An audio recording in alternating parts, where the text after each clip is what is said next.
तो शुरू से तुम्हारे अंदर थी, तुम्हें तो कभी ना सुनने की आदत ही नहीं आई। आपकी मोहब्बत खत्म हो गई है। वो एक दिन भी वहां काम नहीं करेगी। जो मेरी रेपुटेशन पे धब्बा लगाने में कोई कसर नहीं छोड़ती। किसी के बीच में शौहर, ससुराल, बच्चों का टाइम नहीं होगा, मैं मैनेज नहीं कर पाऊंगी। ये तो और लेकर जाओ अपनी शानदार बहू को डॉक्टर रुबीना के पास। जब से इसकी शादी हुई है सूली पे टंगा, तो लाजिम है मैं भी मोहब्बत छोड़ दूं। कभी कुछ या कभी कुछ।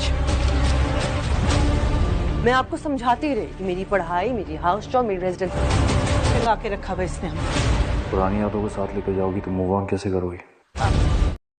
सानिया डॉक्टर रुबीना के क्लिनिक में काम करने के लिए तैयार हो जाती है और वो ये खुशखबरी अपनी सास को सुनाती है। लेकिन जैसे ही डॉक्टर शाहनवाज को पता चलता है, वो फरहीन से यही कहेगा कि सानिया को मना करो कि एक दिन के लिए भी डॉक्टर रुबीना के क्लिनिक में काम ना करे, क्योंकि उसकी रेपुटेशन का मसला है। लेकिन यहाँ पर फरहीन सानिया का साथ देगी और कहेगी कि वो डॉक्टर रुबीना के क्लिनिक में ज़रूर काम करेगी।